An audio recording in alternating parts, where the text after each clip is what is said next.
Bom, acho que agora nós vamos poder iniciar. Boa tarde a todos. É um prazer estar com vocês nessa tarde para abordarmos esse tema que ganhou muita visibilidade nos últimos tempos. Nós temos aqui um time de palestrantes, especialistas, uma prática, um conhecimento imenso dentro dessa área. Mas, antes de apresentá-los, é importante nós fazermos uma pequena contextualização desse tema no sentido do que ocorre atualmente, né? Hoje, atualmente, ocorre uma transformação corporativa que reconhece que o modelo ideal para o mundo de negócios, você tem que cuidar do meio ambiente, promover ações sociais com impacto positivo e adotar uma conduta ética corporativa. Assim, nessa nova era do capitalismo, do novo capitalismo ou do capitalismo consciente, a obstinação ou preocupação das empresas pode ser resumida em apenas 3 letras. ESG, em inglês, Environment, Social Governance, ou ESG ou ASG, Ambiental, Social e Governança.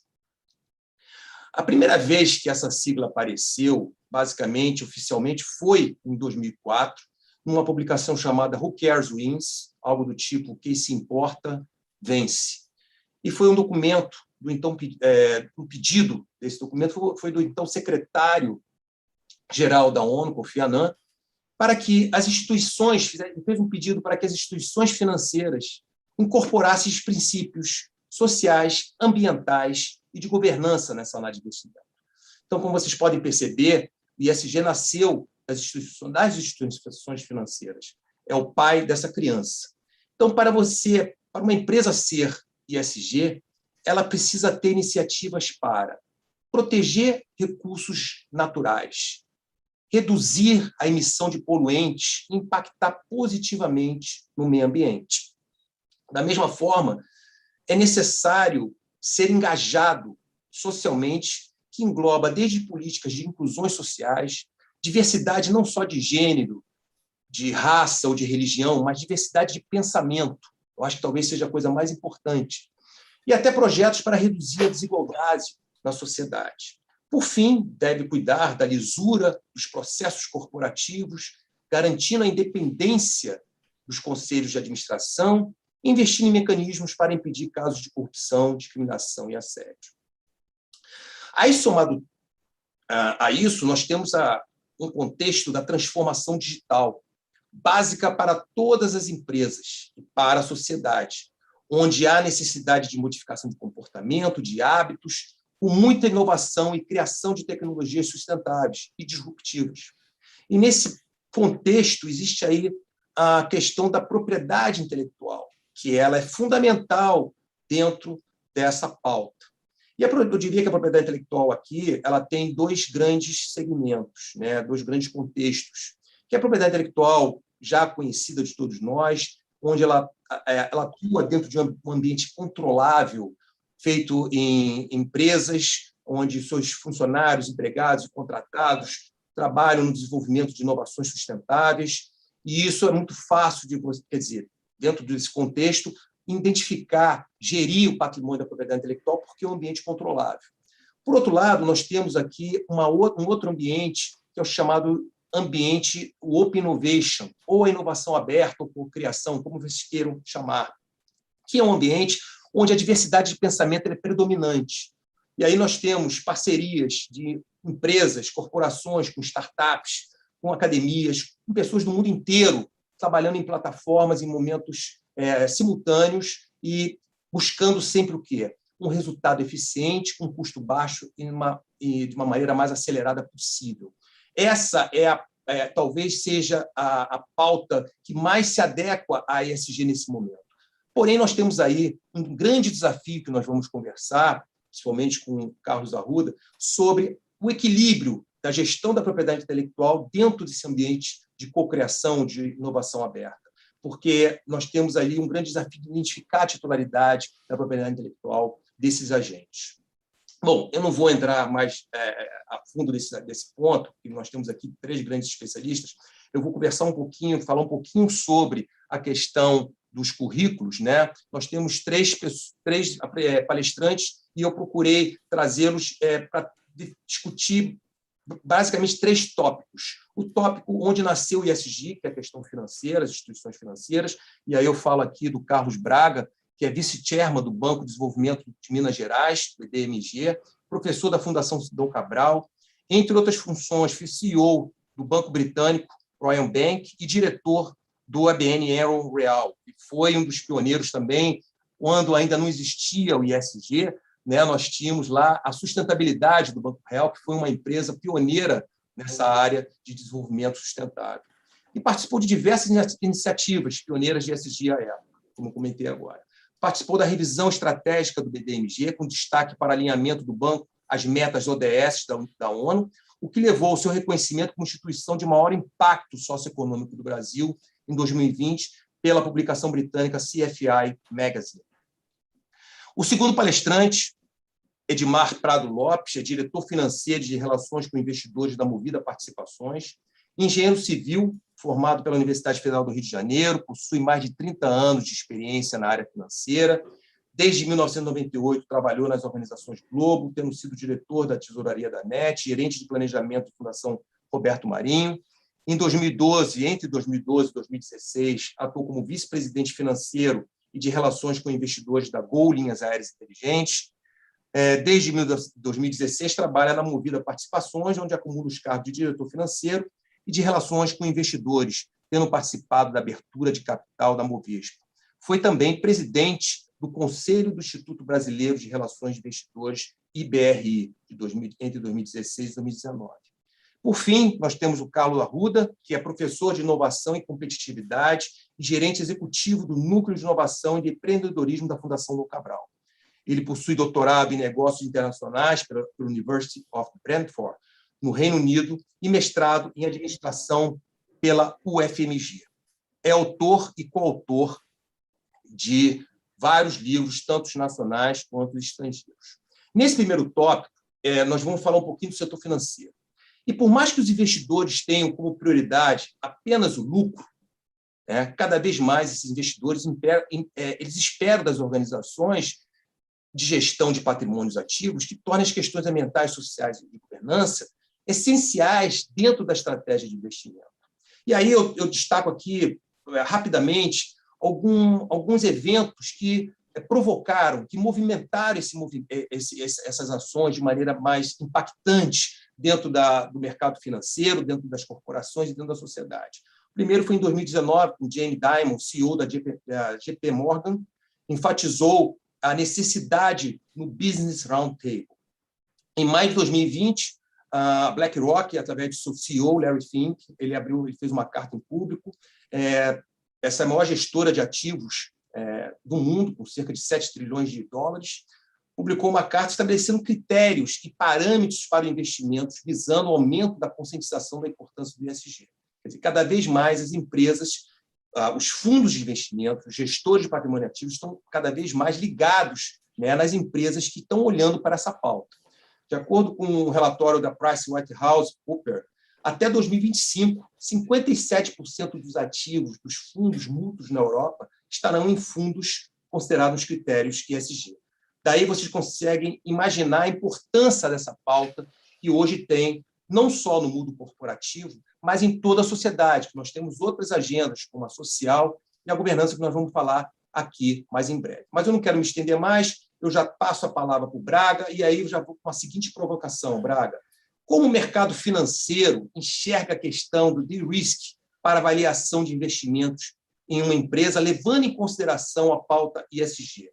E, nessa mesma linha, há oportunidades para as empresas avançarem nessa agenda, que vem ser a empresa B, uma empresa de certificação, por fim, somente avaliações de risco, o que está na pauta dos fundos de gestão. Queria que você discorresse um pouco dessa questão para mostrar para o nosso público que tem gente do mercado financeiro, que tem economistas, mas a prevalência aqui são de advogados, técnicos na área de propriedade intelectual. Boa tarde para você, Braga. Boa tarde, pessoal. Boa tarde. Muito honrado estar aqui com o Gabriel, com o professor Arruda, o Edmar também, companheiro de longa data, tratando de um tema tão central, tão tangível, tão prático e tão do nosso dia a dia. faço aqui um pouco desse histórico da questão do risco associado ao ISD e vou remontar as origens da minha exposição a esse assunto. O Gabriel comentou, talvez alguns daqui nessa live, talvez nem todos, vão lembrar do Banco Real, das propagandas ambientais que fazia na época, a separação do lixo, várias pegadas, o talão de cheque lá atrás do Banco Real, que era descartável. Eu lembro disso.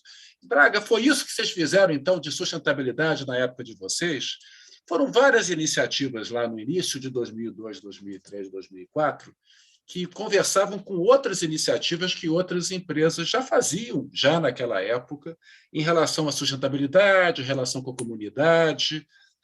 Mas, Gabriel, aonde o bicho pegou foi quando alguém falou o seguinte: nós vamos levar isso para o comitê de crédito. E nós vamos começar a olhar setores com outros olhares e, eventualmente, não fazer negócio. Se o cliente não tomar, com a nossa ajuda numa transição, não tomar medidas, talvez a gente descontinue algumas linhas de negócio. Se hoje, em 2021, isso já soaria como algo muito... Imagine em 2004, 2005. O walk the talk que nós vivemos lá como executivos, na época, foi trazer esses assuntos para dentro do comitê de risco. E nós estamos falando de muito antes do Acordo de Paris, do Hooker, estava na época lá da iniciativa em ESG, mas não tinha chegado no Brasil. E qual foi o nosso racional da época que prevalece até hoje? Você tem riscos intrínsecos na atividade que você vive hoje, que a sociedade tolera, que o regulador tolera, mas naquela época já eram visíveis, e hoje muito mais, que não seriam toleráveis ao longo de algum tempo. Você teria riscos que você teria, naquela época, operações de 1 ano de prazo, 2 anos de prazo, hoje, empréstimos de 3, 5, debêntures de 10 anos, porque nós estamos falando de uma década em muitas operações que nós fazemos hoje, do lado bancário. O investidor, então, com compromissos ainda de maior longo prazo. Então, a questão de gestão de riscos, tangíveis e intangíveis, os mais óbvios, você está num setor muito exposto a críticas, num setor, passou a ser uma preocupação do mercado financeiro. Os bancos, com um viés mais voltado a cash flow, capacidade das empresas fazerem frente às suas obrigações e lidarem com multas, perda de clientes, restrições as mais diversas, num mundo que tem demandas hoje sociais, governamentais, e do lado dos investidores, que certamente o nosso colega Edmar vai comentar um pouco mais na frente, com uma visão ainda de mais longo prazo. Eu costumo dizer que, no Brasil, falar de ESG é relativamente fácil. Por quê? Porque o G de governança remete à Lava Jato. Nós rapidamente recordamos que várias empresas centenárias foram embora por uma governança não diligente. O ambiental remete a acidentes gigantescos, acho que totalmente não tem como não falar, da Vale, Brumadinho e Mariana. Você já recorre lá e já lembra, já entendi que é um risco ambiental. E, no lado do social, tivemos incidentes, um supermercado famoso passou por um grande incidente, há 1 ano atrás, em que as ações caíram, as multas são milionárias, reparando um erro que está sendo aí muito custoso. Então, a pegada de risco tem vieses, tem metodologias, você tem as agências de rating mais focadas na preservação do cash flow e calibrando as famosas notinhas AA, AAA, Single B, com novas perguntas ambientais, e os investidores buscando os filtros mais adequados. Você talvez tenha hoje, vamos falar ao longo da nossa conversa, um batalhão de filtros, best in class, filtros negativos, filtros positivos, externalidades positivas. Vamos tratar ao longo da nossa conversa, mas eu diria que, seja a métrica que você use hoje, Braga, mas o mercado, o que é o mercado? O que é o mercado e a preocupação ESG? O mercado nada mais é que pessoas que têm dever fiduciário de preservar os interesses dos seus clientes. E, ao ter esse dever fiduciário, todos nós sabemos que os riscos são novos, eles se somam novos riscos. Então, na busca de cumprir seu dever fiduciário, o mercado e seus atores embarcaram na agenda ESG, que veio para ficar com grande protagonismo para os próximos anos. Para minha fala, para dar chance para meus colegas comentarem. Edmar, algum comentário? Arruda? Eu gostaria só de mencionar que eu vou endereçar as perguntas pelo sobrenome, que nós temos dois Carlos, Carlos Arruda e Carlos Braga. Então, um será o Braga e o Arruda. Vamos lá, Arruda. O Edmar está falando, mas eu acho que ele está no mudo. Eu acho que ele vai estar no mudo, eu acho. Está no mudo? Ainda está, Edmar. Vocês me ouvem agora? Sim. Sim, boa tarde a todo mundo e, mais uma vez, obrigado pelo convite. Eu vou pegar carona aqui em dois pontos que o Carlos Braga comentou. O primeiro deles é a questão da origem, né, desse negócio todo que começou nos bancos, mas os bancos também eles têm um lado, né, de ouvir os investidores. Né? Os investidores cada vez mais estão com essa agenda ESG ou ASG na sua pauta. E só para dar um número, né, do que a gente está falando, agora, em 2021, já houve captação de mais ou menos 250 bilhões de dólares em fundos com foco em ESG. Então, por pragmatismo que seja, né, as empresas cada vez mais têm que olhar para essa agenda. Né? Então, esse é o primeiro ponto. O mundo financeiro, quando você olha sob a ótica da captação de recursos, ele está sendo cada vez mais demandado. Sob a ótica das empresas, né, que é o lado de cada história, né, o que as empresas estão fazendo? Né? Já agora, em agosto de 2021, já houve emissão de títulos, né, seja de renda fixa ou de renda variável, de cerca de 300 bilhões de dólares, o que supera o total de 2020 na sua totalidade, que foi de aproximadamente 200 bilhões. Então, o que essas contas mostram? Basicamente o seguinte, Gabriel, tem havido cada vez mais a entrada de recursos, buscando projetos, empresas ESG, e do lado de cá das empresas, cada vez mais as empresas emitindo títulos com essa natureza. Tá? Então, começa, né, e esse é o papel do mercado financeiro, o mercado financeiro ele é o intermediário, em juntar duas pontas. Ou seja, é uma agenda, como você falou, de trilhões de dólares para os próximos anos, que as empresas estão numa velocidade de adaptação que tem que ser obrigatoriamente muito grande. Senão, elas vão perder o bonde. Arruda? Então, talvez trazer ainda um pouco mais esse caráter histórico, né, que a gente está abordando inicialmente. Tem um elemento interessante que tem, no mundo, né, nós vivemos, principalmente na década de 80 do século passado, uma série de incidentes ambientais, né, lá na Índia, com aquele vazamento de pesticidas, depois o acidente de Chernobyl, depois Exxon Valdez. Isso gerou impacto no mundo financeiro sem ter uma resposta de sustentabilidade. Então, o que nós temos discutido é que esse processo ele não vem do nada, né? Não vem da boa vontade, ele vem, de fato, ocorrências gravíssimas no mundo, de caráter ambiental, gerando uma necessidade de dar uma resposta.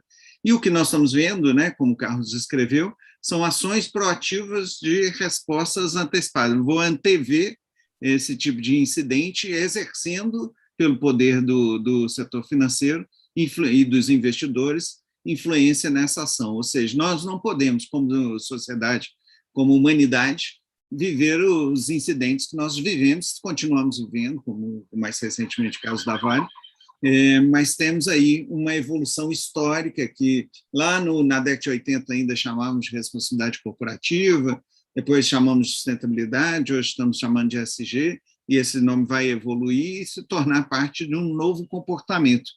a discussão que nós temos tido é que ESG não é uma prática, ESG não é uma alternativa estratégica, ESG é um novo comportamento da sociedade, onde a sociedade no todo, né, econômico, social, e vai se transformar. E é o que nós estamos vendo. Então, eu acho que é uma jornada interessante que nós estamos observando, que tem um histórico lamentável aí por trás.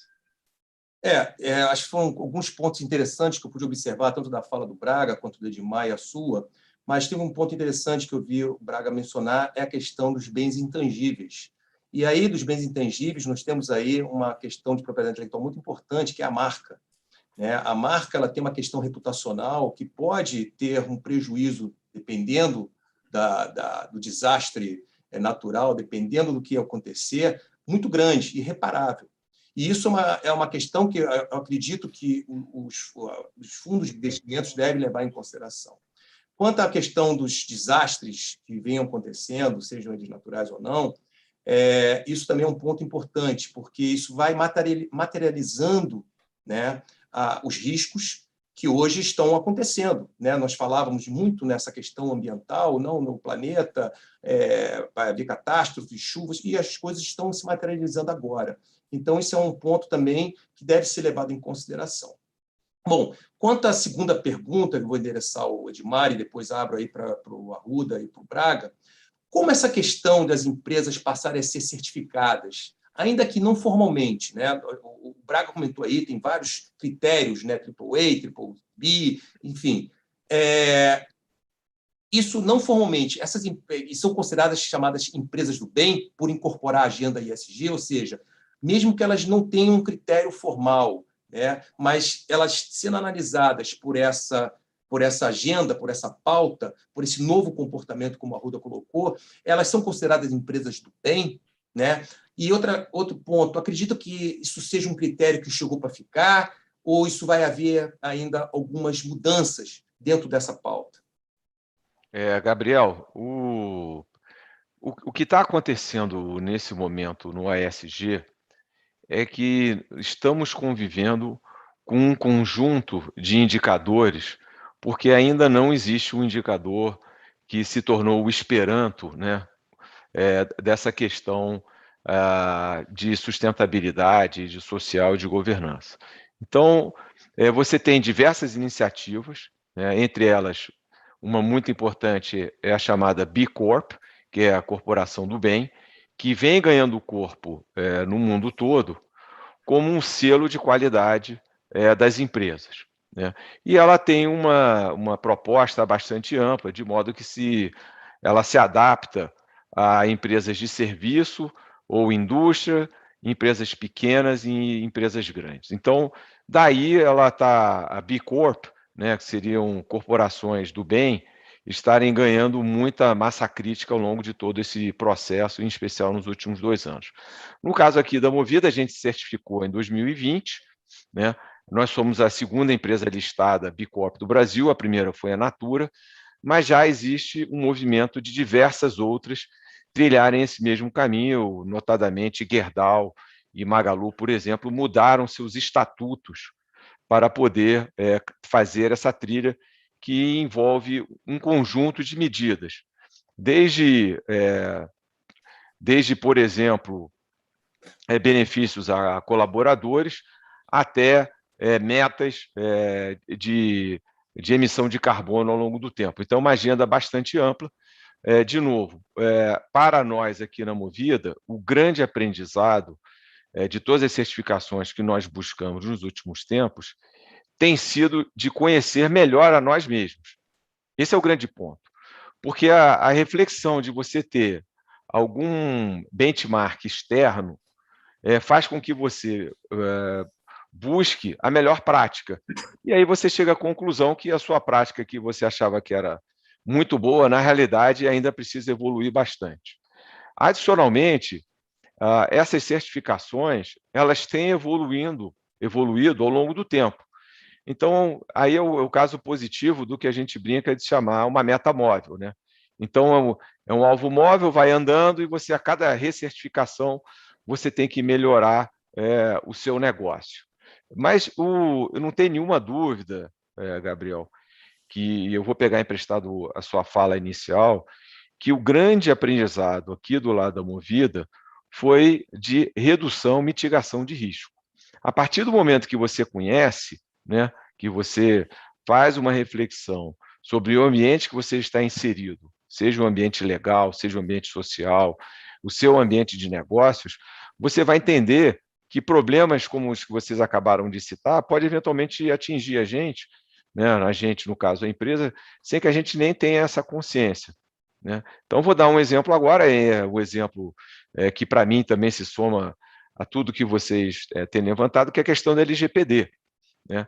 Hoje a gente abre o jornal toda semana e tem alguma grande empresa, né, com algum problema de LGPD, porque alguém atacou e está no modo de resgate, né? Então, isso também é um ASG, isso também é ESG. Como é que você toma conta dos seus dados? Como é que você toma conta dos dados dos clientes? Como é que você está? Então, esse negócio, no fim do dia, ele envolve a empresa toda e a sua prática de negócio, né? Então, voltando lá às certificações, toda certificação é boa, Gabriel. Acho que isso, para mim, eu sou agnóstico em relação a isso. Tem algumas mais estruturadas que as outras, né? Mas o grande ponto é a empresa olhar e refletir sobre a sua prática, né? Porque simplesmente preencher um formulário e dizer que tem, mas isso se esgota no minuto que você aplica, não é mais aceitável. Acho que esse aqui é o grande ponto. Não é mais aceitável. Talvez, se eu puder engatar... Por favor, Braga. Obrigado, pessoal. Não, eu acho que aqui o Edmar tocou num ponto, a certificação B é muito séria, existem vários selos temáticos de áreas específicas no ambiente ambiental. Nós, lá no Banco BDMG, temos um trabalho muito próximo a outras multilaterais, estamos acompanhando tudo que acontece com o Banco Mundial, com o Banco Interamericano, mas estamos criando os nossos próprios frameworks para você usar os recursos da melhor forma adequada, teremos as certificações. O que nós não podemos ter, no afã de fazer um catch-up ESG, não é nem o tal do greenwashing, que vou deixar para falar depois, é um outro fenômeno, que é a tokenização. Que certificado aí eu consigo mais rápido para botar aqui no meu site para falar que eu sou ESG? Qual é o caminho curto para eu poder me posicionar perante o mercado e eu estar aceitável? Tem uma ISO facilzinha para eu ter aí? Qual é a ISO mais fácil para eu obter? Remetendo à ISO que o mundo industrial conhece bem. Eu acho que esse seria o começo torto dessa história. Eu acho que, sim, existem métricas, existem alternativas seríssimas que têm que estar sendo contrapartida de esforços sérios que você visualiza na sua realidade o que faz mais sentido. Tem temas de S em determinadas empresas que têm um peso maior, tem empresas de recursos naturais têm uma pegada necessariamente... Braga, eu estou num prédio inteligente, tem um selo bacana que eu estou num prédio inteligente. Que bom, mas você não faz recursos naturais? O que você está fazendo lá na ponta? Eu estou preparando, mas já anuncia aí para todo mundo que meu prédio é inteligente, a minha sede é um banco. Braga, eu sou ótimo. Eu tenho uma média, meu salário médio em relação à Febraban é ótimo, meu prédio é inteligente. Cara pálida, você está financiando o quê? O que é que você financia com o seu recurso? Então, eu diria que o assunto é ser real, porque vamos falar de greenwash um pouco mais adiante, mas o risco de você escorregar numa caixa de banana, porque está pegando a certificação mais fácil para poder ficar bonitinho na foto, no mundo das mídias sociais é um risco tremendo. Mas falaremos mais adiante. Fico com a minha fala, que você tem que ser honesto com o seu propósito, walk the talk, entre o walk then talk. Walk, faça os primeiros passos, depois você fala. Não fale antes dos primeiros passos. Eu acho que esse seria a minha... Deixar o Carlos complementar.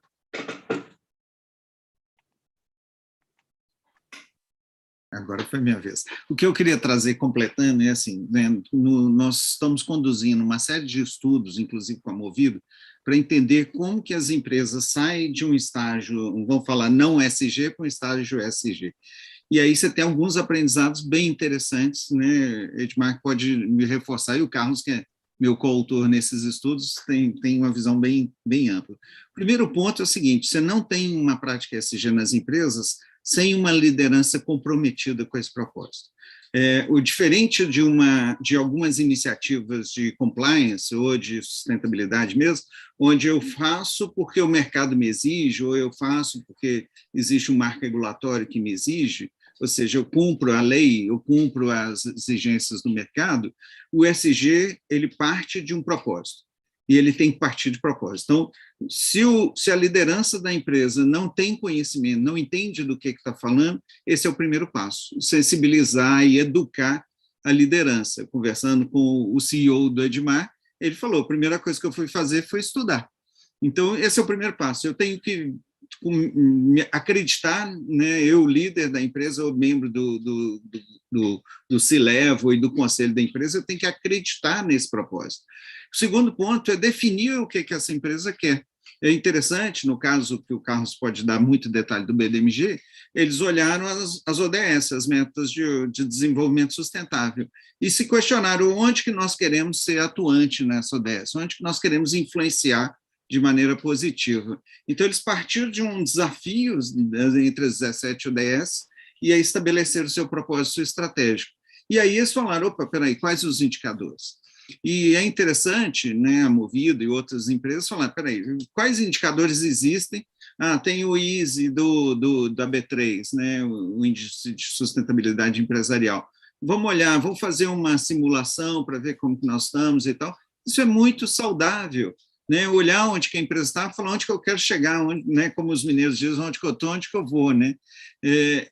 Mas então, esse é um elemento importante. O ISG ele requer um alinhamento estratégico, e aí ele estabelece metas e objetivos, e, lógico, depois nós vamos falar das ações, entre elas de inovação, como parte desse propósito. Ele requer estruturação de uma governança. Então, um passo importante é eu incluir, numa empresa que tem conselho de capital aberto, como é o caso da Movida, eu incluir no conselho pessoas que possam me ajudar a tratar essa questão.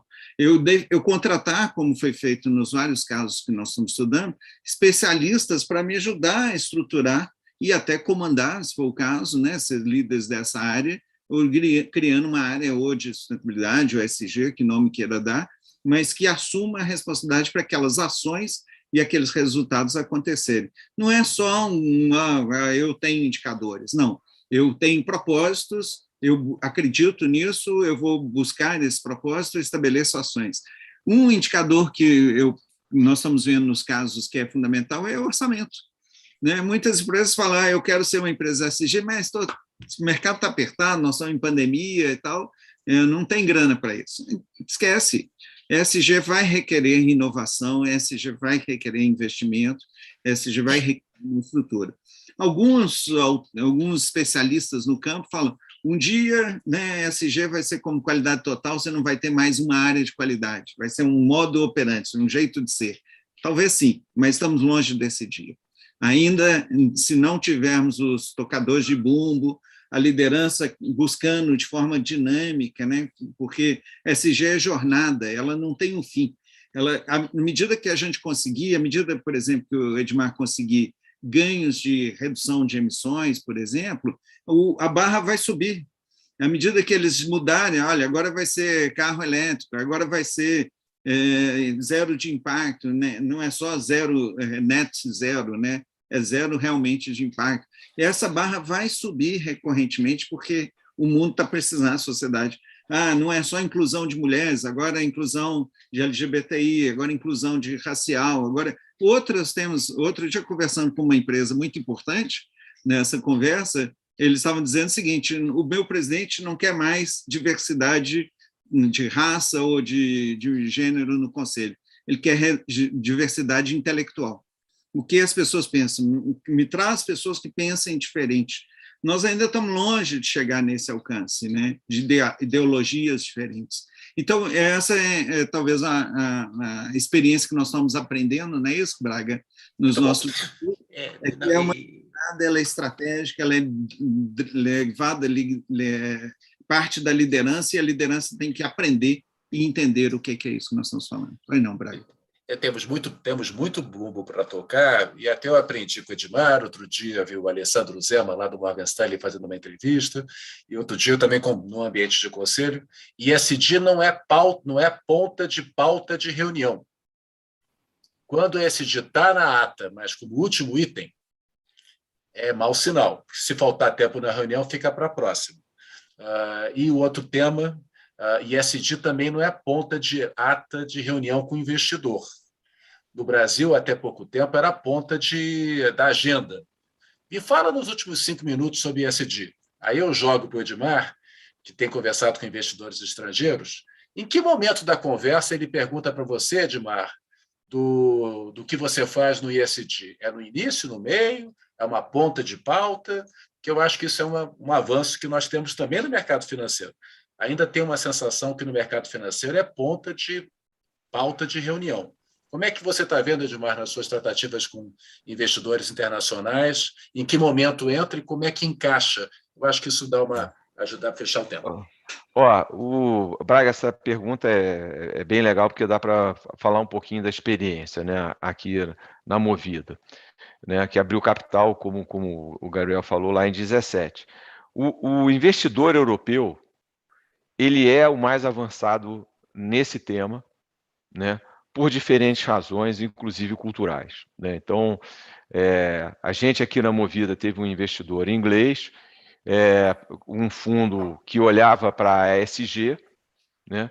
E ele sentou aqui conosco, dizendo assim: eu tenho uma pauta de negócios, mas a nossa pauta de negócios envolve a ESG, nós vamos conversar com vocês de maneira integrada. Então, colocando na sua figura, Braga, ele fazia parte de toda a nossa conversa, né? Então, ao mesmo tempo que ele queria saber o que a companhia pretendia fazer com a sua frota daqui a 2, 3 anos, ele queria entender do nosso conselho quais eram os planos de ter mais diversidade, como o próprio Carlos falou, como é que estava a situação, se tínhamos política lá atrás para a inclusão,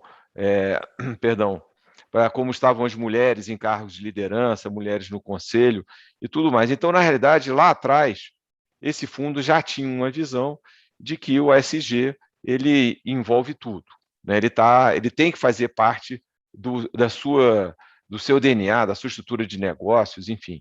Ele está lá, ele faz parte da sua malha que junta todas as coisas. O americano, ele é tipicamente muito pragmático, ele sai depois, mas ele não tem vergonha de sair depois. Ele corre atrás do prejuízo, como nós falamos, muito rápido, muito objetivo, e é um pouco do número que eu falei, né? Quer dizer, da carta do BlackRock lá, de 2 anos atrás, né, porque a primeira, na realidade, tem mais tempo, tem quase 4 anos essa altura, você tem 300 bilhões de dólares de emissão e emissões saindo todo dia com algum caráter de ESG. E aí a gente chega no brasileiro. O brasileiro, nós somos, como já dizia o Nelson Rodrigues, nós somos vira-latas, para o bem e para o mal, né? Então, ainda que a gente tenha saído atrasado e as conversas tenham sido superficiais, por exemplo, no ano passado, né, o que está acontecendo é que a gente está vendo, de fato, uma mudança muito importante em um tempo muito rápido.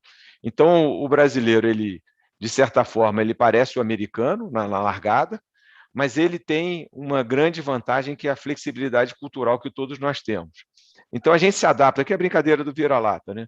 A gente se adapta muito rápido a essas mudanças, e eu vejo vários e vários fundos muito rapidamente se aparelhando com especialistas ESG. Então, eu vou dar um exemplo agora do Itaú, por exemplo. O Itaú, que é um caso, que é um grande gestor de fundos, que tem uma área de ESG que assessora todos os fundos que eles administram. Então, eles transformaram esse tema num tema transversal aos fundos, e não, vamos chamar assim, um apêndice ou uma ponta de pauta, como você falou. Ou seja, tem havido uma resposta muito rápida, né? Não tem, de novo, o Esperanto ainda, a gente ainda vai conviver com algumas sopas de letrinha, né, de certificações distintas ao longo do tempo, mas, naturalmente, isso vai afunilando e vai melhorando a qualidade em geral. O fato é que tem muito dinheiro disponível no mundo, né? O mundo está líquido, né? E o dinheiro está procurando o propósito também, né? Não são só as empresas, né? E aí agora, nessa linha, de novo, é anedótico, mas é representativo, semana passada a Pfizer emitiu uma dívida no mercado americano de $1 bilhão, né? Para quê? Para financiar a sua pesquisa com o Covid, né?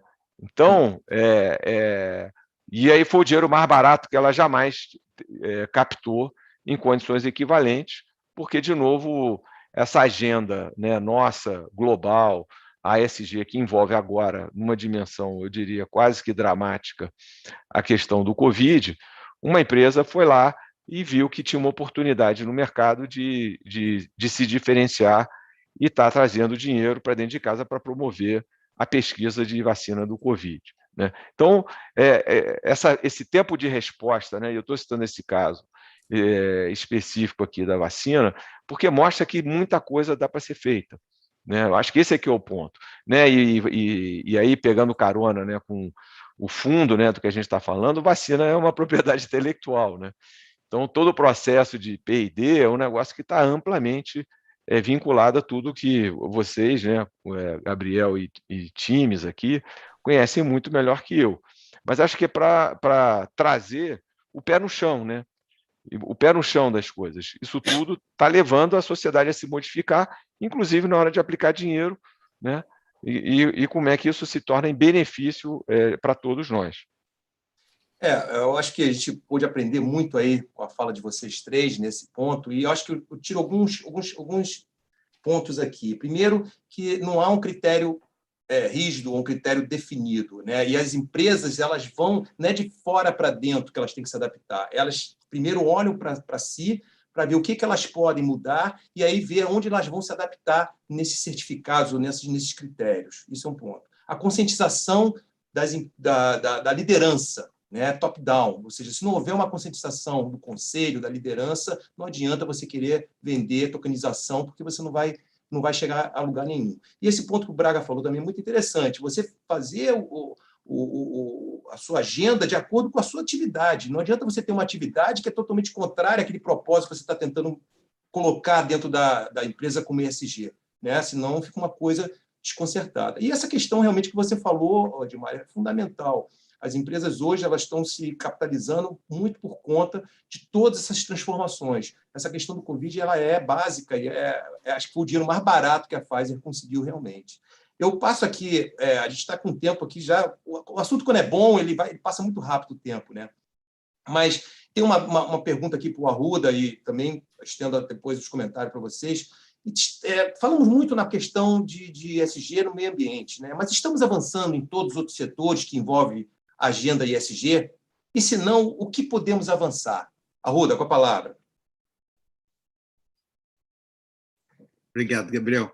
Bom, vamos lá, né? O tema ambiental é um tema que talvez fique mais em evidência e tem uma maior visibilidade, e aí você tem as questões críticas, né, que é emissões, redução de emissões, do impacto. Isso o Edmar pode contar aí a experiência deles, que é muito rica e ela é educativa, ela não é só de impacto na redução de emissões, mas ela educa também o seu cliente, o seu mercado, que é muito interessante isso. Na questão ambiental, nós, no Brasil, temos algumas questões críticas, né, que é a questão da Amazônia, que não é uma pauta que impacta todo mundo, mas é uma questão a ser tratada. A questão hoje, né, que está na mídia, que é a questão da água, e eu acho que isso tem impacto significativo, entre outros, inclusive resíduos, né? Por exemplo, nós estamos falando, como o Braga falou, vamos olhar o setor onde eu atuo e qual a minha área de influência. Nós temos no Brasil um setor forte, que é o setor de construção civil, com excesso de desperdício no uso de materiais não renováveis. Então, temos aí um universo de oportunidades de repensar novos materiais, novas formas, novos processos na construção civil para gerar ganhos ambientais significativos. Então, nós temos uma pauta central, o Pacto Ambiental é uma pauta central, a pauta emissões é uma pauta central, mas você tem aí em torno delas algumas questões críticas. E tem iniciativas muito interessantes, né, que a Movida é uma das líderes disso, que é a questão da recuperação da biodiversidade. Poxa, o que a Movida tem a ver com biodiversidade? Mas o Edmar vai contar o projeto que eles participam, de maneira lindíssima, de reflorestamento das margens do Rio Araguaia em 2.500 quilômetros. É um projeto internacional que está acontecendo no Brasil, não só com o objetivo de replantar essas zonas destruídas, mas recuperação da biodiversidade, inclusive da fauna, que é a origem de uma fundação que eles participam. Então, esse tem um efeito ambiental direto. A pauta mais, vamos chamar, popular hoje no Brasil é a pauta social, que é a pauta, né, se começarmos pelo mais simples, que é a questão da diversidade, que é um assunto que ganhou muita relevância nos últimos anos, né, do ano passado para cá, em função da Black Lives Matter, né, nos Estados Unidos, e que contagiou o mundo todo positivamente, mas você já tinha toda a pauta da inclusão de gênero, diversidade de gênero, a pauta LGBTI, que é uma pauta crescente. O Braga já trouxe algo relevante, que é a questão da Lei Geral de Proteção de Dados, né? Você, como cliente, vai escolher os seus parceiros comerciais em função da segurança deles estarem ou não fazendo a disposição dos seus dados pessoais.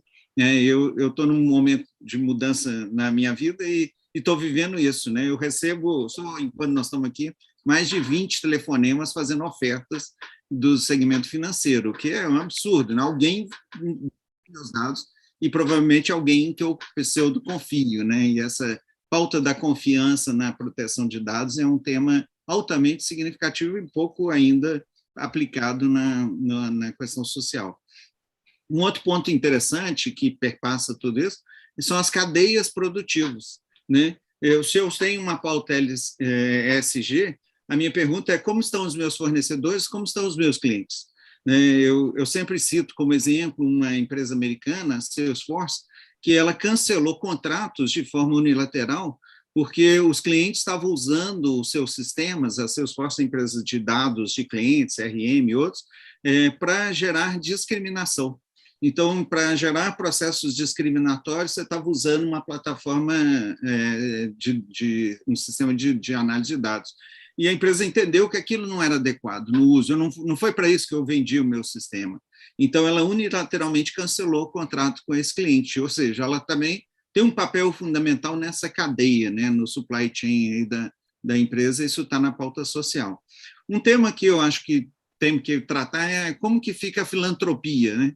Filantropia é uma pauta ESG, eu diria que muito cuidado com isso, porque muitas empresas falam, não, eu tenho aqui um problema de poluição ou de contaminação, mas olha, eu tenho uma fundação que está fazendo super bem, investindo em educação, projetos infantis, etc. Resolve? Não resolve, né? É o walk the talk, né, que o Carlos falou antes. Mas muito cuidado quando a gente trouxer a pauta de filantropia ou do voluntariado nas empresas, como se fosse a pauta que resolve a questão do S, da questão do social. Ela é também importante, mas ela não pode ser descolada desses objetivos estratégicos que nós falamos. E a última pauta da governança, né, que é a pauta da reorganização, e aí tem outra vez a questão da diversidade nas linhas de comando, etc., que no Brasil nós estamos muito longe ainda de ter igualdade, né? O Fórum Econômico Mundial publica há alguns anos um relatório de gender parity, né, paridade de gênero, e o Brasil está entre os 100 piores países do mundo nesse relatório. Então, nós temos uma realidade de inclusão racial, inclusão de gênero, que é um longo caminho a ser percorrido. As empresas estão indo nessa direção? Felizmente estão. Muitas delas estão alcançando? Ainda não. Mas é um caminho a ser percorrido, e o que a gente observa estudando práticas em outros países, que não é um caminho só de dentro para a empresa, não é só o RH falar, eu agora vou ser mais cuidadoso na seleção de pessoas e incluir, né, diversos, pessoas, minorias. Não basta, eu tenho que atuar fora da empresa, eu tenho que atuar na formação da mão de obra. Não tem meninas suficientes sendo formadas, mesmo nas escolas de gestão, como na Dom Cabral, para atender as posições que possam ser geradas para ela. não tem senhora suficiente para ocupar cargos de conselho. Então, eu tenho que fazer um esforço fora da empresa, não tem jovens negros suficiente entrando, né, nas boas universidades, tendo oportunidade. Então, eu tenho que entrar lá fora, investir em educação lá fora, investir no apoio à sociedade para eu poder colher esses frutos na frente. Só achar que aqui na minha empresa eu tenho esse critério, não vai funcionar, como não está funcionando de tudo. Inovação, né, só para completar a sua pergunta, inovação é o motor do ISG. Eu vou ter um falso ESG se eu só falar em melhoria de processos e tudo. Eu vou precisar também inovar, eu vou precisar desenvolver novos motores, eu vou precisar desenvolver novos sistemas de energia renovável, eu vou precisar desenvolver novos instrumentos de seleção e desenvolvimento de pessoas, né, novos tipos de programa, novos conteúdos. Então, eu tenho uma pauta enorme de inovação e essa é uma belíssima oportunidade que a ESG está trazendo para a gente. Depois nós vamos falar de propriedade intelectual, que é mais complexa ainda nessa pauta, né? Eu acho que o gancho natural agora é para o Edmar falar do projeto do Araguaia, que é muito bacana, de onde é que veio essa ideia de fazer a compensação. Mas só para botar uma pimentinha antes do Edmar entrar, nós temos alguns números aqui no Brasil que são muito complexos. Nós temos aí, o professor Piketty fez aqueles estudos, nós somos um dos 3 maiores países de concentração de renda. 56% da renda nacional está na mão dos 10%. Isso é comparável com sheik árabe e casta indiana. E quando a gente vai para a filantropia, nós somos uma das 10 maiores economias do mundo, tem horas que é 11, tem horas que é 9, nós estamos em 55. Então, tem aí muito a ser feito na educação, muito a ser feito na capacitação, e tem vários exemplos, indo muito além de gênero, tem minorias, para a gente tentar fazer as nossas empresas mais parecidas com as nossas demografias, representando melhor, especialmente empresas de consumo, de varejo, que têm a necessidade de conversar bem com esse tipo de cliente, fazê-lo mais compatível. Mas acho que o gancho aqui para o Edmar, o projeto lá do Araguaia, é muito bacana. Se o Edmar puder falar disso, vai ser bastante. Eu vou pegar carona numa fala do Arruda, que eu acho que tocou muito bem no papel das empresas que, de fato, estão engajadas em mudar, né, em mudar o ambiente de negócios. Nós todos devemos ser indutores de boas práticas, né, e darmos exemplo e chamarmos para aquilo que julgamos importante. Nesse caso aqui específico, no lugar de nós nos juntarmos a outras empresas em projetos que já são bem-sucedidos, né, nós identificamos um projeto que é liderado por um holandês, né, que tem como objetivo restaurar o corredor do Araguaia, porque com tudo que aconteceu na agricultura brasileira, esse corredor ficou interrompido. Então, isso significa uma ameaça seríssima à sobrevivência do Black Jaguar, que é a onça preta. Por quê? Porque ela caminhava ao longo da calha do rio, né? E uma vez que as fazendas intercalaram isso, ela não conseguia mais, né? Então, é um dos maiores projetos do mundo, é ambicioso, mas o nosso caso foi, número 1, a gente tem que mostrar um negócio que ninguém está vendo, né, para ver se nós somos indutores de uma nova postura de um assunto que ninguém tratava ainda no Brasil.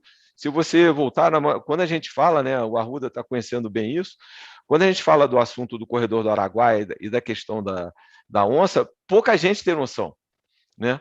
E é importante trazer como um exemplo, né, um exemplo de que dá para mudar, né? Voltando no tempo lá do banco do ABN, a gente vai lembrar do mico-leão dourado, né, que estava ameaçado de extinção aqui no Brasil, lá no Rio de Janeiro, e acabou que foi salvo, né? Ele é uma espécie em perigo, mas ele não é mais uma espécie em extinção. Então, é muito dessa questão, Gabriel, da indução, né? Então, como é que a gente muda, né? E a partir do micro, né, daquilo que a empresa pode influenciar, você traz o seu entorno todo para debaixo desse mesmo projeto, desse mesmo propósito, né? Então, é um pouco aquela história, né, que ficou muito comum na internet há alguns meses atrás, daquele general ou do almirante americano que começa seu dia arrumando sua cama, né? Que ganhou muita velocidade. Você começa fazendo coisas simples, né? E a partir daí você vai trazendo e influenciando o seu entorno, né? Eu acho que isso aí é o grande aprendizado de tudo que a gente está vivendo, porque, como o Arruda falou, é um processo, né? Eu agora estou aqui, hoje eu tive uma reunião sobre como é que vai ser o Easy para o ano que vem. Ele já mudou, ele já é diferente. Então, a empresa tem que evoluir, né? Ainda mais nós aqui, que somos um varejo, né, muito exposto, né, com interações diárias com clientes, né? Como é que a gente faz? Né? Como é que a gente melhora para mitigar risco de novo, né? Para ser uma empresa melhor e fazer com que, sob a ótica financeira, que no fim do dia é uma das óticas que eu olho, né? Como é que a gente é uma empresa melhor e avança mais rápido que os nossos competidores, né? Eu acho que tem um pouco disso também. É bem interessante essa sua fala, Edmar, e eu, parafraseando aqui o nosso pioneiro aí da sustentabilidade, o Flávio Barbosa, o Braga conhece muito bem, né? Ele fala que para se ter uma melhor práticas, né, você tem que ter a convicção, a conveniência e o constrangimento, né? Então, você tem que acreditar, você tem que estar no negócio e tem que constranger para poder acontecer. As pessoas têm que se sentir desconfortáveis, né, para poder se movimentar. Então, acho que isso é muito interessante quando a gente entra nessa pauta. Eu estou preocupado aqui um pouco com o tempo, nós temos mais meia hora, mas temos ainda no primeiro tópico. Estamos encerrando o primeiro tópico, e uma pergunta que eu faço aqui para o Braga, que ele falasse um pouquinho, nós estamos aqui dentro de um meio acadêmico, um meio de advogados, de profissionais liberais, técnicos. Talvez seja interessante você conceituar um pouquinho, né, como funciona essa questão dos créditos verdes. Greenbound é uma oportunidade, né? Qual é a relação disso quando as empresas lançam esses créditos no mercado? Qual é a ideia? Quais são os objetivos, né, para você ter o crédito verde disponível no mercado para os investimentos? Vou tentar fazer essa abordagem. Obrigado pela pergunta, Gabriel. Acho que é tentando sempre tangibilizar o nosso discurso, sabendo que temos um craque aqui, que o Edmar tem ficha aí, um track record espetacular nesse tipo de emissão. Mas eu acho que um pouco esse título verde, o que é título verde? Tentando aí trazer isso de uma forma bem pragmática, de uma certa forma, é você alinhar os recursos que vão ser captados, não necessariamente 100%, dependendo do tipo de título, com você usar isso em ações tangíveis, mensuráveis e auditáveis, de que você está avançando numa agenda que você se propôs. Então, é muito comum em outros países, os números são enormes, está muito associada, por exemplo, aos Estados Unidos, a construção civil. Como assim, construção civil? Prédios inteligentes, prédios que são mais eficientes em energia, prédios que vão ter elevadores inteligentes, que vão ter clarabóias, iluminação natural. Você já faz uma atividade que é 100%, já nasce com um impacto social positivo. Então, você vai no mercado americano, é muito comum. Você vai na China, Braga, China poluidora, lá tem título verde de montão.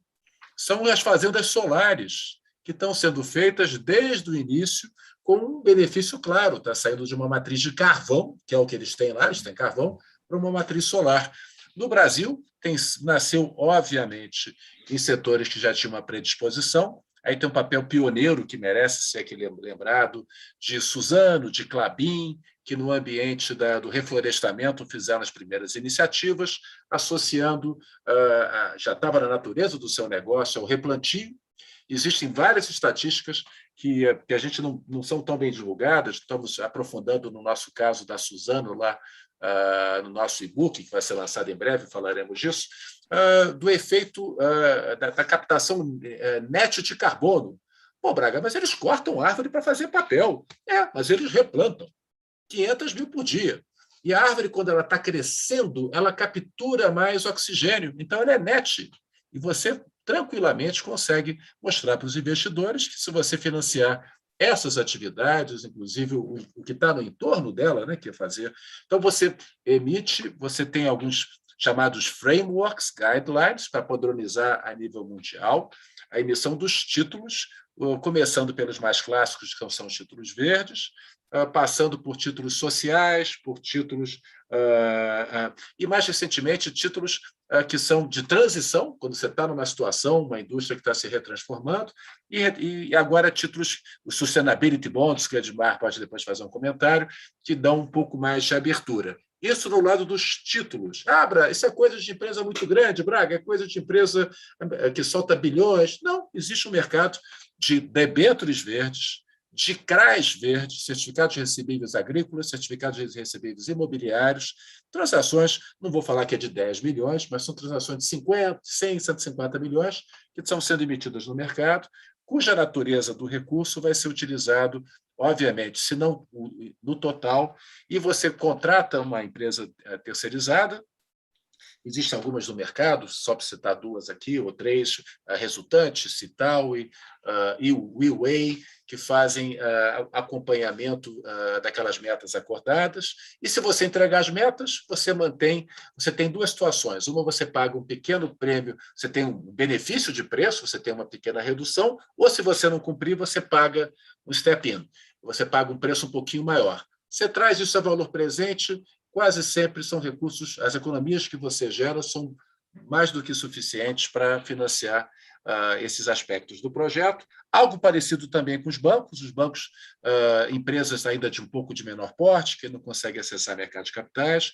Os bancos vêm oferecendo uma linha famosa do JP Morgan nos Estados Unidos de 200 bilhões de dólares, mas no Brasil, todos os grandes bancos atuando no Brasil já possuem algum tipo de papel de empréstimo para projetos muito similar ao que eu descrevi para os bonds, mas para valores de menor porte.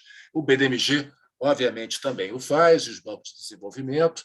Nós temos linhas voltadas para empoderamento feminino, nós temos linhas, quase sempre repasses de organismos internacionais para solar, em que nós exigimos do empresário que ele entregue metas que foram combinadas, não é apenas pagar o empréstimo, é você pagar o empréstimo e usar os recursos de forma que possam ser mensuráveis. Então, boas-vindas, não é restrito às grandes empresas, seja nos bancos de desenvolvimento, seja nos bancos privados e comerciais, você já tem acesso a esses projetos, muita bibliografia disponível, e passa a bola para o Edmar para ele contar um pouquinho do caso da Movida, que é um caso bem interessante. Eu vou pegar carona no Braga aqui, só colocando que os bancos brasileiros estão cada vez mais demandados para serem investidores em projetos ligados à sustentabilidade, tá? Então, ou diretamente, que seria o Green Bond, quando você coloca o dinheiro para um projeto que, por exemplo, é uma planta nova, uma nova instalação industrial que reduz as suas emissões, ou em temas ligados à sustentabilidade, que é o caso da Movida, né? A Movida emitiu um bond agora no mercado internacional, nesse ano, 500 milhões de dólares, com prazo de 10 anos. Como o Braga falou, a gente teve um benefício de 0,25% sobre a taxa de emissão, isso em 500 milhões dá 1.250.000 dólares por ano, por termos assumido compromissos em relação à redução de carbono, que é o grande tema desses títulos de dívida. Eu diria para você que aproximadamente metade dos bonds, né, dos SLBs, como se chamam, tem como tema principal a redução da emissão de carbono. Outros temas abordados são melhoras de rating ESG, economia circular, que o Carlos tocou aqui bastante, uso de energia e diversos temas, inclusive sociais. Então, a agenda ela é ampla e ela é cada vez mais profunda, né? O fato de existir mercado internacional faz com que isso aí logo chegue aqui no mercado local, já chegou, ainda não tem o tamanho, né, e não tem a amplitude do mercado internacional. Entretanto, esse negócio ele já existe e já começa você já começa a ver cada vez mais emissões locais ligadas ao tema de sustentabilidade. Para dar um outro tema, né, que eu acho que é importante também, que tem a ver com o painel, é a questão da possibilidade de acesso ao mercado internacional com outros temas, né? E eu comentei com o Gabriel aqui numa preparação para o painel sobre uma emissão da Gol, que eu trabalhei lá, agora esse ano, usando como colateral, como garantia a marca. Isso é um negócio que foi a primeira empresa brasileira a fazer isso, né? Foi feito agora em 2021, mas, de novo, traz um outro tema que está, na minha avaliação, muito ligado ao ESG, que são os ativos intangíveis das companhias listadas em seu balanço hoje, né? Que tem muito de tecnologia, marca, patente, né? Que tem governança, que tem diversos aspectos importantes, mas, sob a ótica de quem está de fora da empresa, né, do investidor, ele já reconhece esse tema como um tema importantíssimo para você avaliar bem, ou eventualmente não tão bem, uma empresa. Então, o objetivo aqui não era contar a Movida, primeira empresa de aluguel a fazer um compromisso dessa natureza, emitir um título de dívida de 10 anos, né? Mas também que tem outros temas que estão crescendo fora do Brasil e que eu não tenho nenhuma dúvida vão chegar aqui daqui a algum tempo. Arruda, você quer fazer algum comentário ou podemos seguir? Não, depois desses 2 mestres aí é impossível, não, vamos seguir. Tá. Bom, a gente vai entrar agora no segundo tópico e nós temos aí apenas 20 minutos. Eu vou procurar fazer no máximo 2 perguntas aqui para a gente passar para o terceiro, que é o principal, não diria o principal, mas é um tema importante porque nós estamos dentro do Congresso de Propriedade Intelectual e é importante as pessoas entenderem essa relação entre a propriedade intelectual e também com o ESG, com as inovações sustentáveis. Qual é a relação disso, né? Mas antes, nós falamos muito sobre meio ambiente, nós temos uma pauta da ONU sobre a questão de outras agendas, como social e governança, né? E aí eu pergunto para você, Edmar, há diferenças de adaptação das empresas à pauta ESG, dependendo do setor, da área produtiva em que elas atuam? Sim, Gabriel, porque, por exemplo, a Movida, ela não tem um projeto, ela não tem um processo produtivo que tem transformação.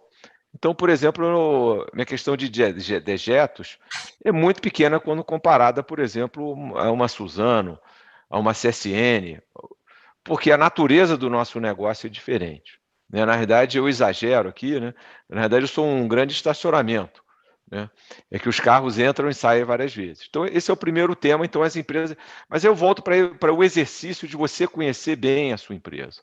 A empresa precisa se conhecer muito bem para poder avaliar a sua pauta e onde é que você vai fazer diferença. Então, sim, tem uma diferença muito grande. Um outro comentário que eu sempre faço em relação a ASG, ESG, é o seguinte: não adianta você ser muito forte numa única dimensão e deixar as outras de lado.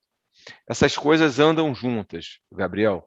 Então, a empresa só vai ser melhor se ela tiver uma estratégia, né, um propósito onde todas essas dimensões são vistas e são melhoradas simultaneamente.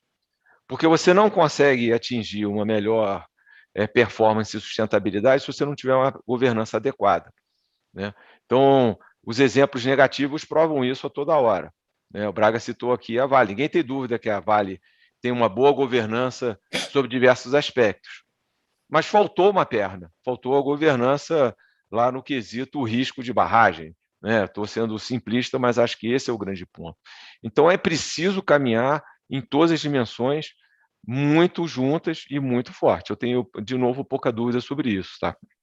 Eu diria até que talvez a questão agenda social, dentro, mais especificamente falando da diversidade de pensamento, seja a principal pauta para liderar esse processo. Porque se você não tem diversidade, se você não tem liderança, né, você não consegue organizar uma pauta de meio ambiente ou você não consegue organizar uma pauta de governança. Talvez a social, hoje em dia, seja talvez uma das principais pautas para você poder desencadear esse processo.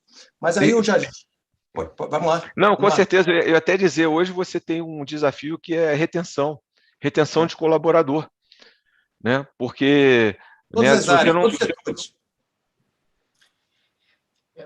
Mas se eu puder, muito brevemente, porque a gente está apertado de tempo, existe um feijão com arroz que é ter matriz de risco nas empresas. Esse é feijão com arroz. Isso é aula antiga.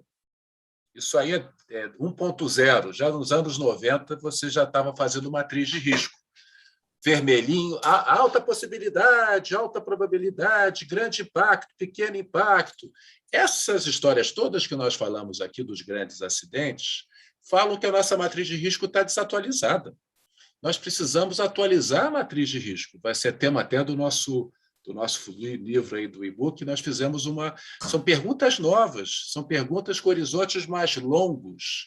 É uma matriz de risco que tem riscos de pessoal, retenção. Eu pago salário bom, eu pago o terceiro quartil. Como é que eu vou ter problema de RH? Eu pago o terceiro quartil e você vai ter. Mas eu tenho aqui uma matriz de risco para a questão de barragens que é 96% de assertividade. Mais do que isso é um absurdo. Se me desculpa, mas agora tem que ser 100% de assertividade. Matriz de risco que tem 97% de assertividade, que era tolerável, até em banco. A Braga Risco Zero não tem. Vamos conviver com 98%. Será que eu não tenho que recalibrar a nossa matriz de risco, incorporar novas questões? Porque os impactos desses 3% que eram toleráveis, será que risco do negócio, Braga, é risco do negócio, é inerente ao seu negócio. Você diminui um pouco o tamanho do risco, mas é inerente. Será que eu não tenho que recalibrar? Porque um susto desse pode botar... E voltando no ponto da marca, para já passar o ponto para o nosso gancho, até pouco tempo atrás, você descontava o cash flow lá da Coca-Cola, metade do valuation era a marca. O resto não era o cash flow, não. Você fazia a conta, metade dos 40%, 50% dos valuations não era o cash flow descontado.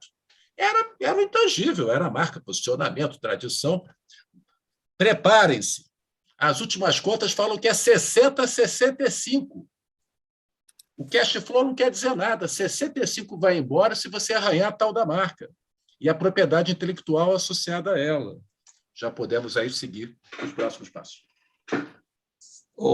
Arruda, você quer fazer algum comentário? Que eu já vou engatilhar aqui uma pergunta para o Braga que é importante, porque é um tema que está sendo bastante comentado. Tem algum comentário? Não, vamos em frente. Tá.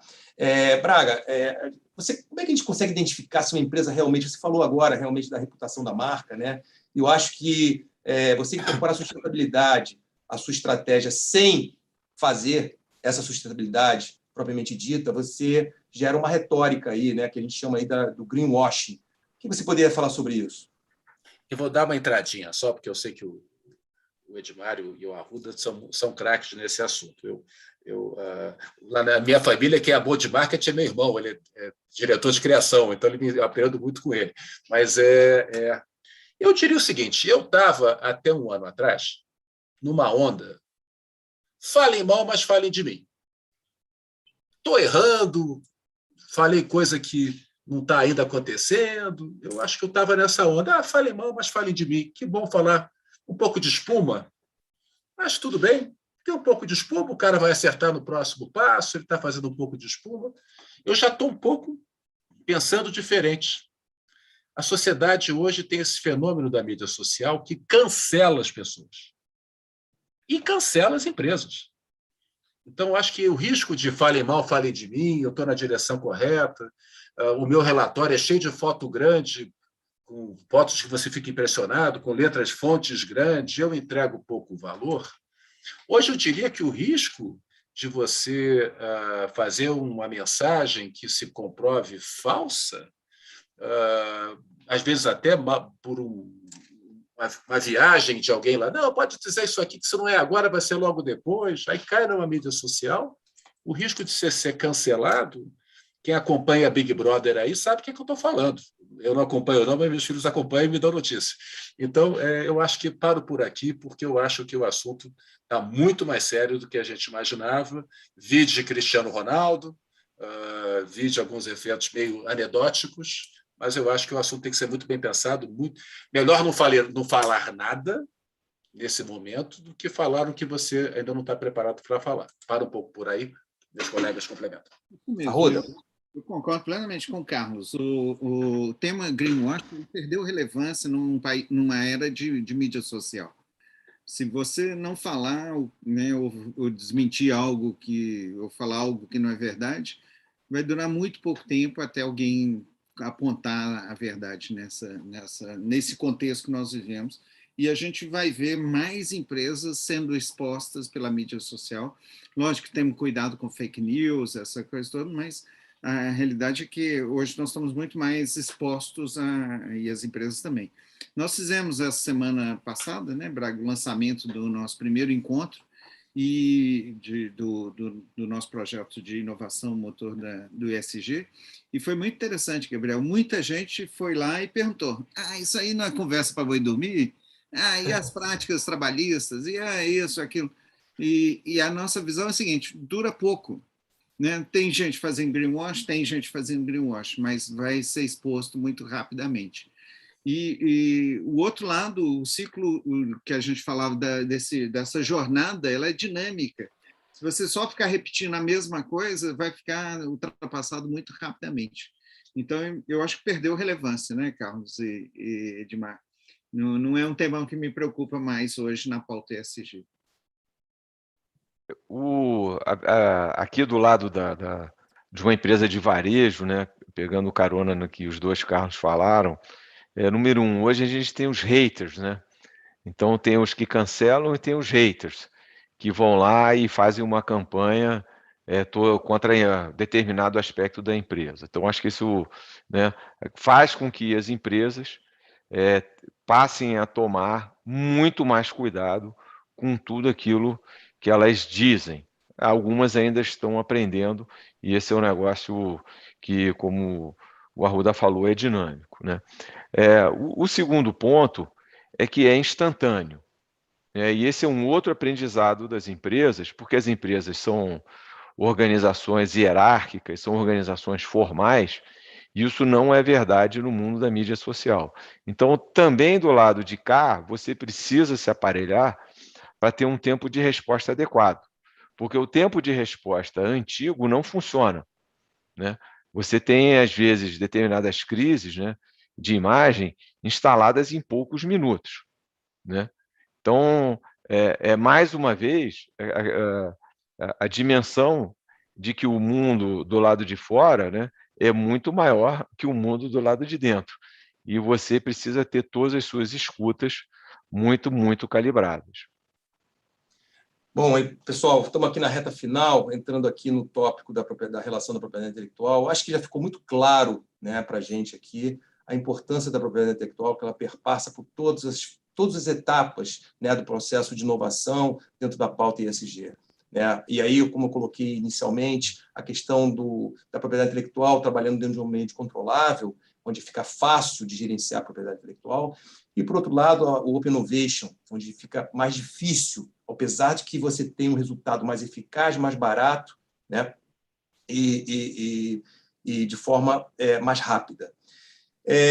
Além disso, é importante, e aí eu trago aqui alguns exemplos, né? A própria Universidade Federal do Rio de Janeiro, através de parcerias com startups, eles estão bem desenvolvidos na questão da energia renovável de ondas, de marés. Né? E tem um resultado que eles colocam que já se pode produzir cerca de 97 gigawatts de energia, que isso corresponderia a cerca de 35% do território brasileiro para abastecer. Por outro lado, nós temos aí a questão das baterias dos carros elétricos, né, que é um gargalo. Uns 3 semanas atrás, a Mercedes-Benz e outras marcas de carros, né, de automóveis, estão divulgando que vão parar de produzir carros abastecidos por combustível fóssil. A Mercedes-Benz falou que vai investir 40 bilhões de euros até 2040, 2030, e ela tem uma previsão também de acabar com a produção de carros, pelo menos na Europa, para que possa já haver essa transição. Mas ainda existe um gargalo, que é a questão de muito investimento em pesquisa, porque nós temos o gargalo da bateria, nós temos o gargalo da infraestrutura, dos carregadores, mas quem, na realidade, vai pagar essa conta, Ruda? Você acredita que, enquanto eles pesquisam lá para desenvolver o carro elétrico e botam os carros elétricos na Europa como um todo, praticamente, no pleno uso, eles vão ter que vender carros a combustível fóssil para nós aqui, para todos os países em desenvolvimento, para bancar essa pesquisa? Qual a sua opinião a respeito disso? Obrigado, Gabriel. E é um tema complexo, né, que eu acho que ainda está em transição. Primeiro, a Mercedes-Benz não está fazendo isso de graça. A União Europeia decidiu, a Alemanha principalmente, a não permitir, a França acabou de publicar isso também, a não permitir motor de combustão interna até 2030, a partir de 2030. Nossa, bicho, está fazendo uma pressão tremenda em cima das montadoras. Isso, você tem um deadline definido. Nós já vimos isso acontecer quando foi criada a Organização Mundial do Comércio, a OMC, foram estabelecidos alguns deadlines e o pessoal só na última hora que lembrou disso, o Brasil também, mas isso é uma...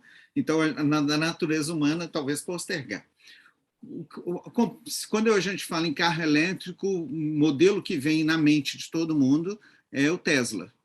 Em 2014, a Tesla abriu todas as suas patentes, todas. Ela criou, usando o modelo do open source, né, que é um modelo que foi criado na década de 80 para softwares. Eles falaram o seguinte: eu quero disponibilizar para qualquer um, ou concorrentes, não concorrentes, academia, não academia, todas as patentes que nós temos desenvolvido e estamos investindo ativamente, tanto que a empresa que o maior valor, né, de valuation no mundo da indústria automobilística. Ela vale mais que a soma de várias outras, do que o segundo lugar em várias outras. E tudo. Então, a Tesla decidiu, de forma unilateral, adotar o modelo open source em abril. Por que a Tesla fez isso? Nós não temos capacidade, nenhuma empresa, nem na Tesla, nem na Toyota, nem na GM, nem na FCA, ou, né, nem na Ford não é tão significativa mais, mas nas grandes players, nas francesas, etc., nenhuma empresa tem capacidade, todo o conhecimento que ela precisa para avançar na velocidade que essa tecnologia vai precisar de avançar. Então, a Tesla fez essa mudança exatamente para falar o seguinte: eu vou abrir a minha propriedade intelectual, mas vou negociar, vocês podem usar, desde que vocês abram também. Então, é uma ação que provoca uma reação, e essa reação aconteceu. Em 2019, a Toyota, que é a maior proprietária, uma das maiores proprietárias de patentes na indústria automobilística, abriu suas patentes. 24 mil patentes foram abertas e disponibilizadas, licenciadas sem custo.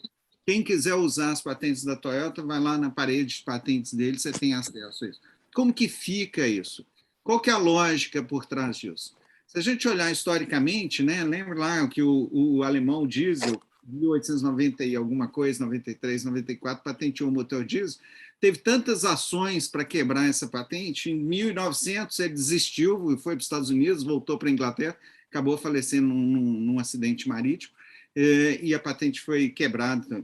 Nós precisamos de ações que gerem velocidade de transformação. Então, o modelo de patentes ele vai evoluir junto com essa história. Não que nós não vamos ter proteção da propriedade intelectual. Nós precisamos avançar. Né? Você tem algumas iniciativas, como Creative Commons, ou como Copyleft, tem algumas iniciativas de repensar esse modelo. Então, nós temos uma pauta complexa.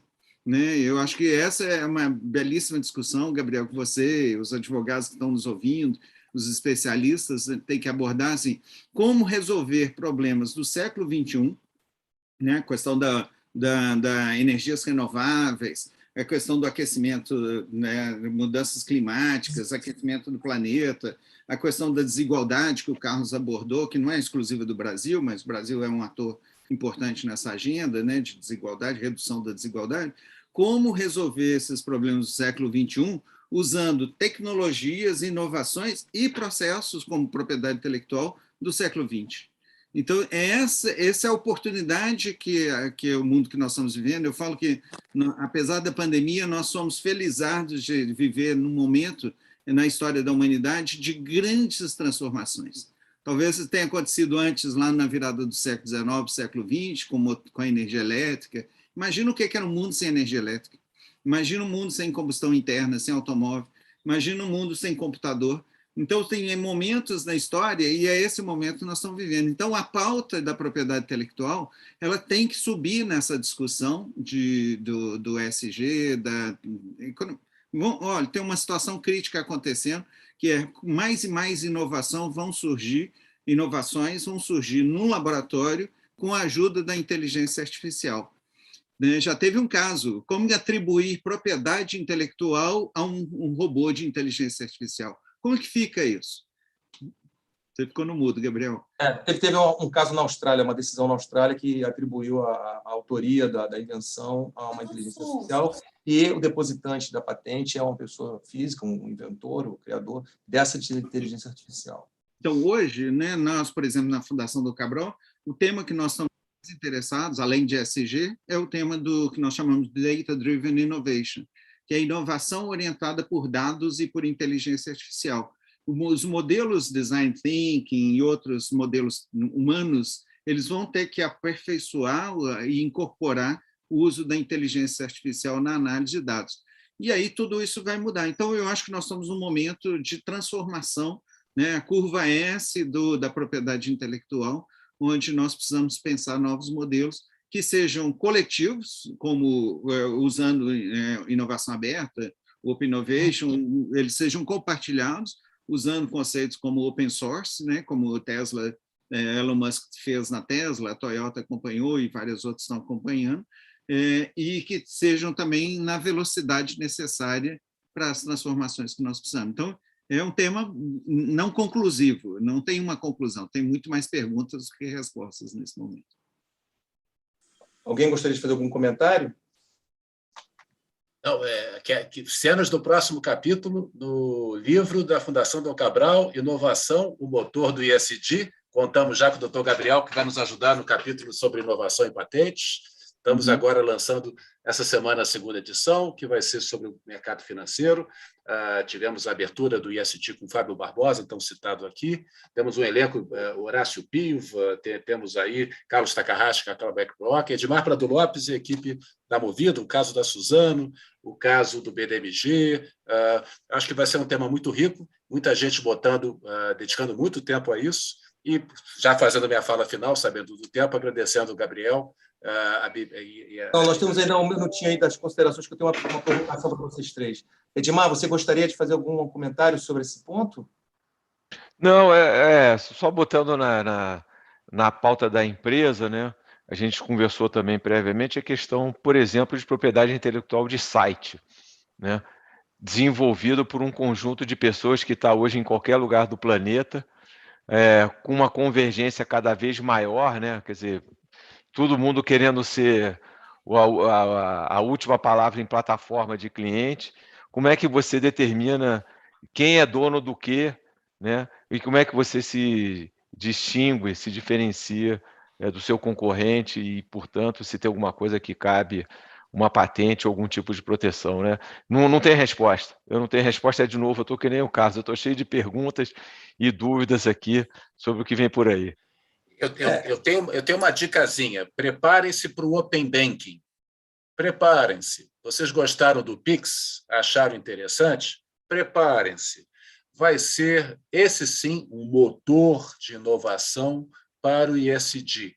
Vai permitir compartilhar histórico de crédito para uma população que está aí penalizada na mão dos agiotas, pagando taxas absurdas para ter acesso a crédito, e, de repente, vai ter todo o seu histórico disponível para você conseguir fazer avaliações corretas no Brasil de grande informalidade, onde a mão de obra é informal, e você não sabe, você, na dúvida, bota uma taxa lá em cima. Preparem-se, porque esse vai ser uma das possíveis respostas. Tecnologia, trazendo inclusão financeira, e nada de maior inclusão financeira para uma população 30% desbancarizada. Tema também desse nosso futuro e-book. Preparem-se que algumas respostas estão chegando. O Open Banking é uma dessas respostas. Eu acredito que, realmente, a propriedade intelectual... Em primeiro lugar, para mim é uma surpresa, eu fico lisonjeado pelo convite, Braga, de participar dessa obra aí, que vai ser uma grande honra estar junto com vocês e com esses nomes que você acabou de mencionar, né? O que eu puder fazer na minha humilde contribuição eu espero me dedicar ao máximo para chegar a esse resultado. E um outro ponto, eu acho que a propriedade intelectual ela tem que realmente se atualizar. Eu acho que ela é a mola propulsora do desenvolvimento tecnológico, ou seja, é uma troca entre o Estado e o inventor, falando assim de uma maneira muito pragmática, né? O inventor ali, startup, universidade, empresa, o que quer que seja. E essa troca é exatamente o que motiva, né? Nenhuma empresa olhando aí para o lado das vacinas, nenhuma empresa, mesmo recebendo fundos, né, do governo para desenvolver vacinas, elas querem continuar com a propriedade intelectual, elas querem atuar, né, com base nos direitos de IPI.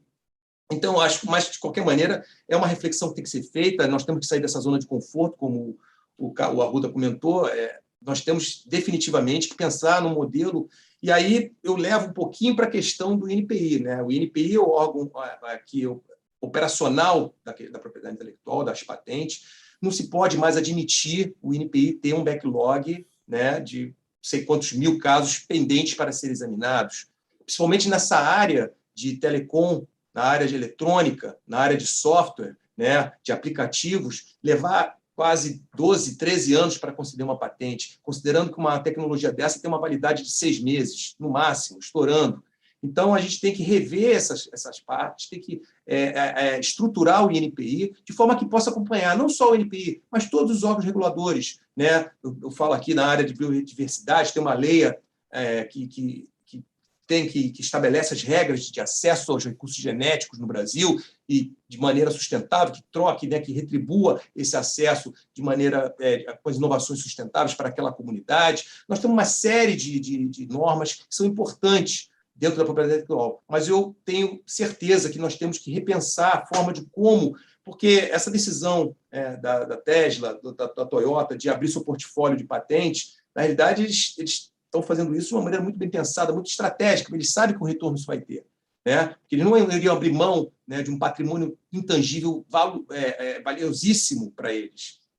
Mas eu quero deixar aqui uma provocação final para os três, para fazer suas considerações finais, antes que eu termine a apresentação.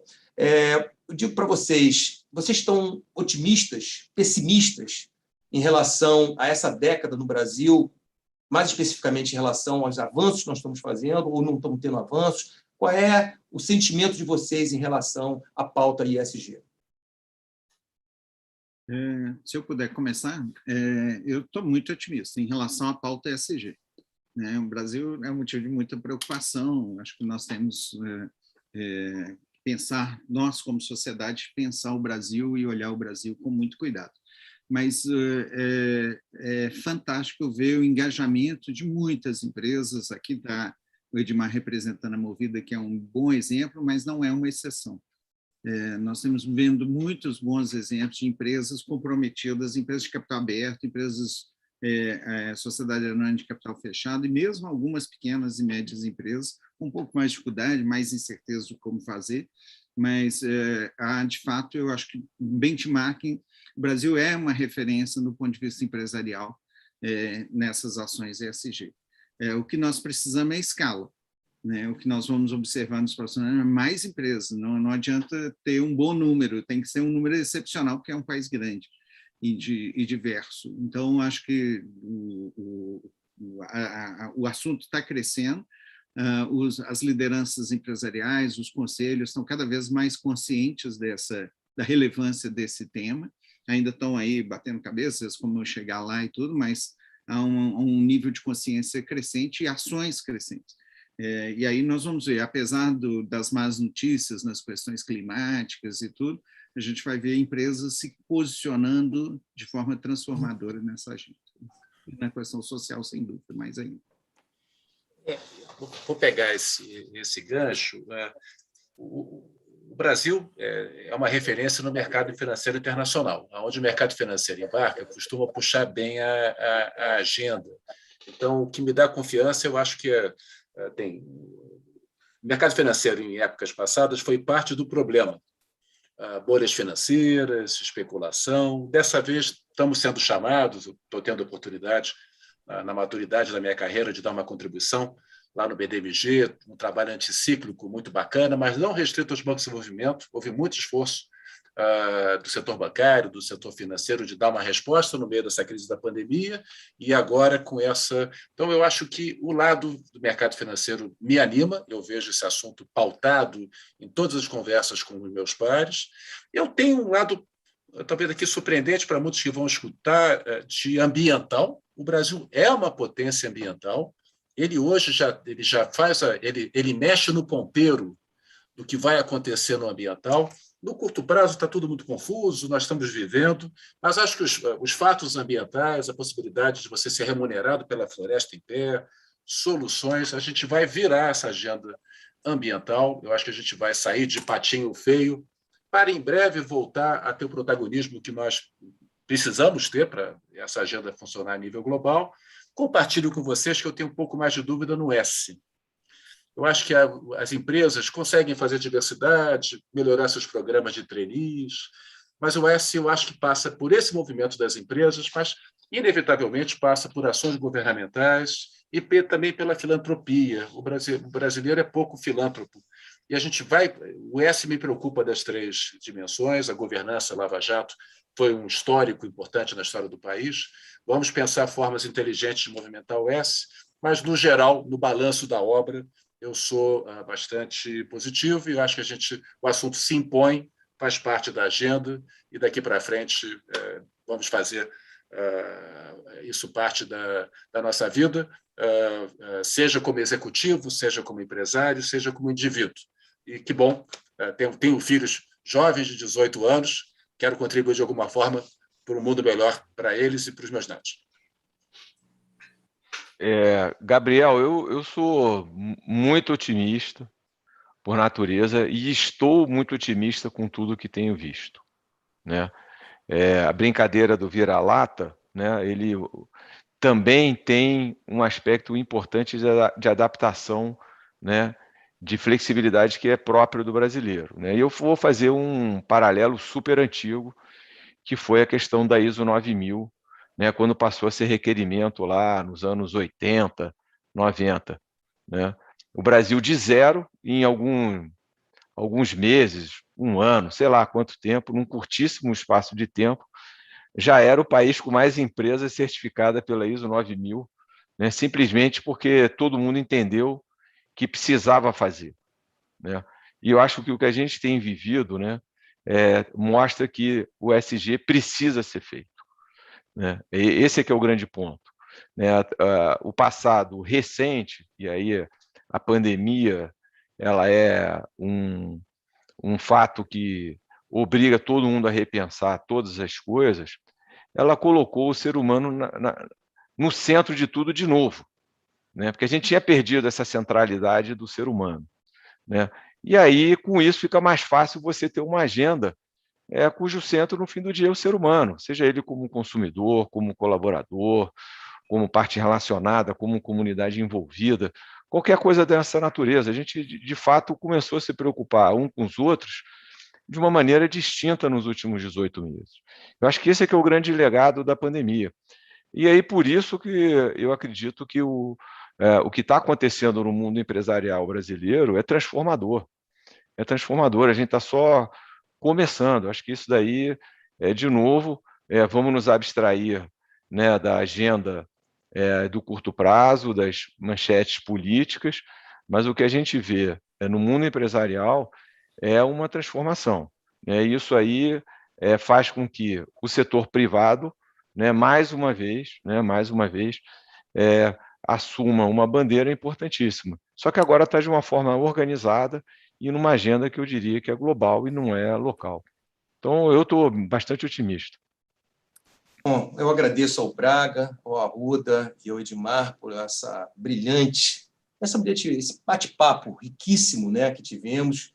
E o que podemos concluir é que a agenda ESG é de grande importância, não só para as empresas que estão financiando, né, os créditos verdes, hoje as empresas estão focando na questão ambiental, mas toda a sociedade, né, a sociedade como um todo, na questão social e na questão da governança.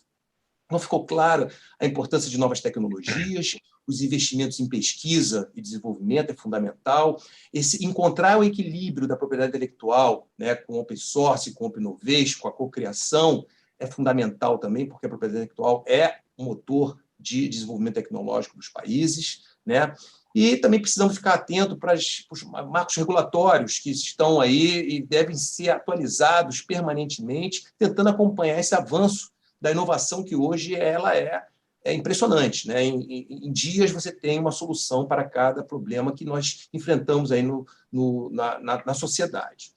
E talvez saímos daqui com mais indagações do que respostas, né?